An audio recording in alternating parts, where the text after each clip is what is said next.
There are bran cakes in the glove compartment.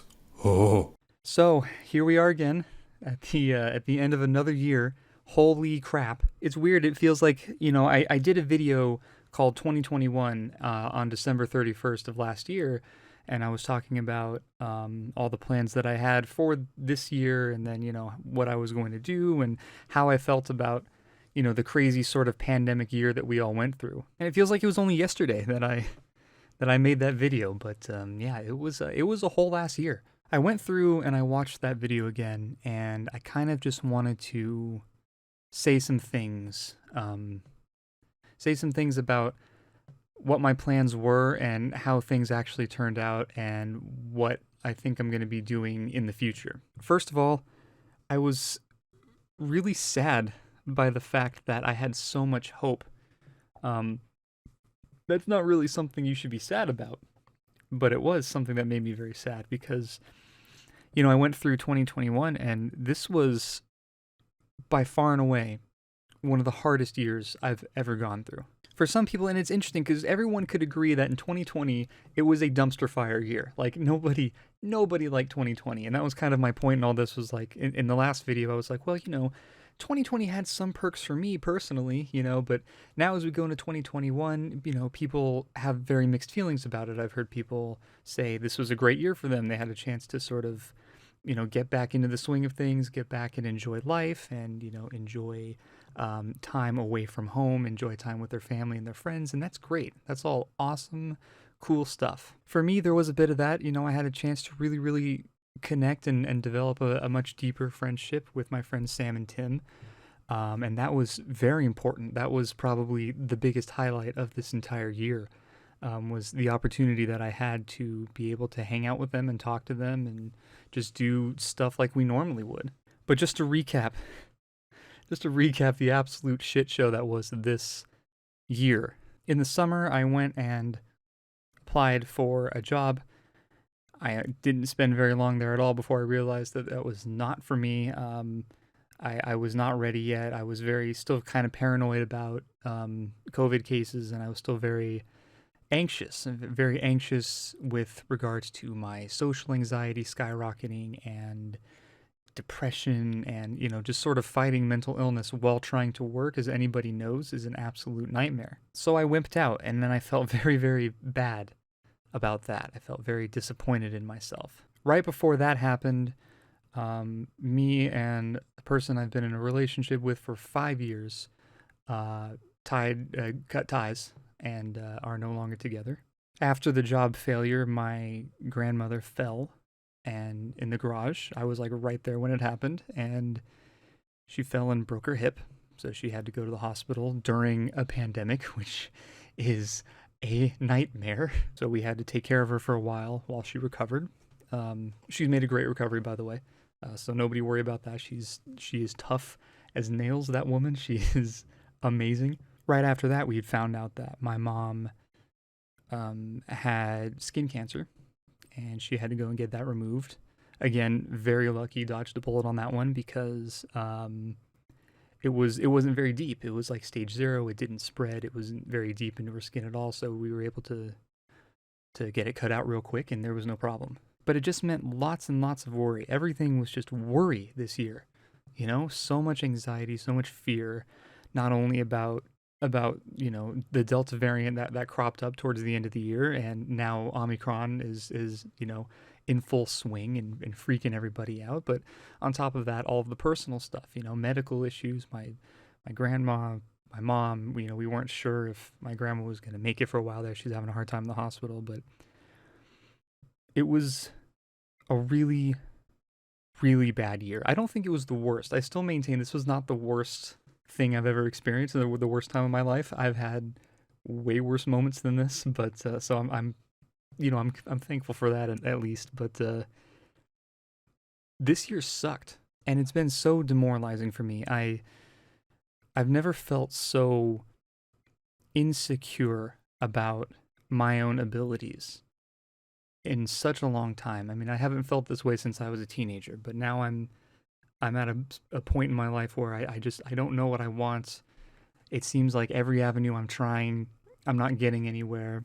I've been going back into the YouTube thing, and granted, a lot of this I bring to myself. I should have been more regular uploading YouTube videos this last year, but I was as regular as I could be, given everything that was going down. And yeah, it didn't work out. There's not a lot of you, and I do, as I always say in every video, I appreciate everyone that's here. There's no doubt about that. But at the same time, it's like if you work really, really hard at something, and you work hard enough at it, and you put a lot of time and a lot of effort and a lot of diligence in a project, you want to see it do well. Like, it doesn't matter because all of this is for me in the end. I make YouTube videos for myself because I enjoy doing them. I have fun with them. I really love the editing process. It's very relaxing for me, very, very cathartic in a lot of ways. But at the same time, I want to see the videos and the content that I create do well. Not because I have this need to be, famous or well known, or like I want to be the next Markiplier or the next PewDiePie. It's just when I create stuff, I want somebody out there to be like, hey, that was cool. He did that. That was cool. I like that. And again, I'm not saying that doesn't exist with this channel. I get enough of you guys that it's very satisfying to me. Maybe I'm just greedy. I don't know. Maybe I'm just greedy and I want more. But yeah, it's frustrating. You get tired after a while. You get tired of seeing, videos that you spend hours and hours and hours on, and they only get 5 or 10 views, and it's very, very demoralizing. The only thing that I did that I was kind of planning on not doing, or kind of tossing around the idea last year, that I noticed in my video, is I did apply for a master's degree program.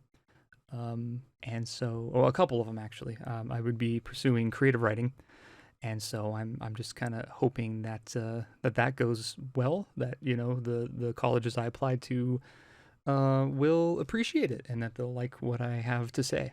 But even that's kind of worrisome. I kind of feel like if I submit this stuff to them and they think it's absolute garbage, that's not going to make me feel very good, because writing is really one of the only things I have left at this point. And it's like, if I don't have that, then what do I have? There's a part of me that just really wants to kind of give up when it comes to creating. It's like I've always said, I'm very much like a creative person. I want to create more things. I want to do more things. But I'm tired of what I feel is failure. I'm tired of feeling like I fail. I'm tired of feeling like everything I do doesn't matter because nobody's looking at it. Nobody cares enough to pay attention to it. Because as much as I love creating things for myself, and I really, really love creating for myself, I really have this drive in me to create for others too. I really want somebody to see this stuff. I want somebody to notice. So there's a huge part of me that just wants to give up and just retire early, and go into I don't know, go into tech, go into business management. It doesn't matter. It's all the same. Like, it's all the same. It's boring, tedious computer work. And that's like, I'm just worried that that's it for me. That's my future, is just tedious, boring computer work. And that's not to say that I won't find joy in some of those jobs. I absolutely will. I was interested in pursuing cybersecurity, which I think would be amazing. It would be a lot of fun. It would be, it's always something different every day. You always have a different problem that you have to handle, that you have to tackle, and there's always a new puzzle to solve. And I think that that's very cool.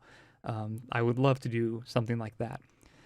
But would I love to do that, or would I love to be paid to fulfill my passions and create and write and draw and perform and all of it? There's no doubt in my mind I would much rather do that with my life. But in the wise words of the great Mick Jagger, you can't always get what you want. It's hard for me to admit, but I'm going into 2022 much more broken than I was when I went into 2021. I'm a very beat down, battered version of myself, and I'm very scared for the future. I was very hopeful for the future last year, and in an entire year, that hope went from, well, hope and excitement and joy, all the way to fear, nihilism, and emptiness. And I just don't know.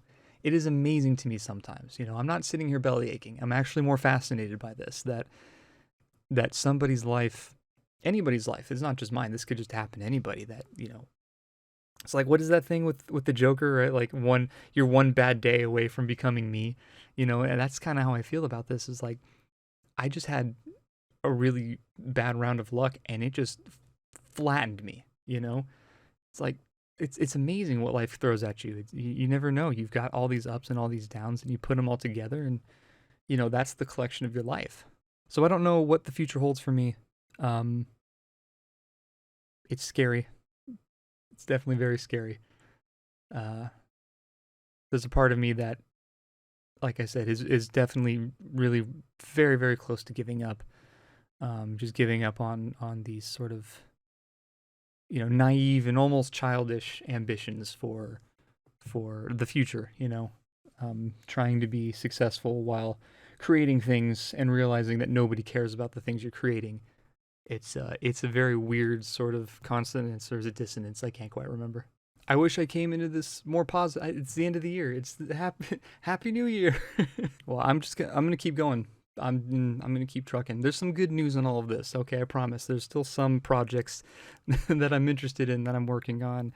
I'm still always kind of experimenting with music. Tim and I are working on the Super Awesome Variety Show still.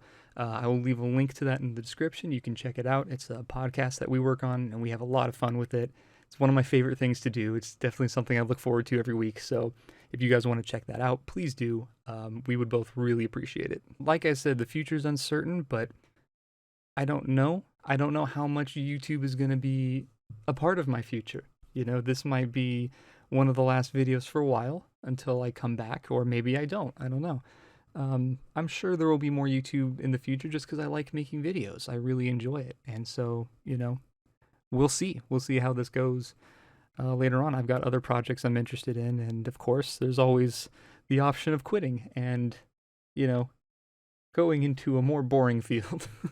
Thank you guys so much for sticking around and listening to this. This is a long, seemingly crybaby ramble. Seems very, what's the word I'm looking for? I'm totally lost for words today. Just self-indulgent, I guess, is the best way. It's very, maudlin and boo-hooey and crybaby, but I needed to get it out there. I needed to share with somebody out there that, hey, you know what? I'm not doing okay right now. But that's okay. I know where I'm at and I know what I need to do. And it's just about waiting and being patient and taking the right steps when they come to you and when you're ready. Taking the right steps and hopefully being happier in the future. So thank you guys again for supporting me, for being part of the channel. Many of you are very long time watchers, and that is so amazing to me. Still, even to this day, I'm like, wow, how are you guys still here? Take care. Happy New Year. Be safe. It's still very dangerous out there, guys. Be safe. And see you in 2022.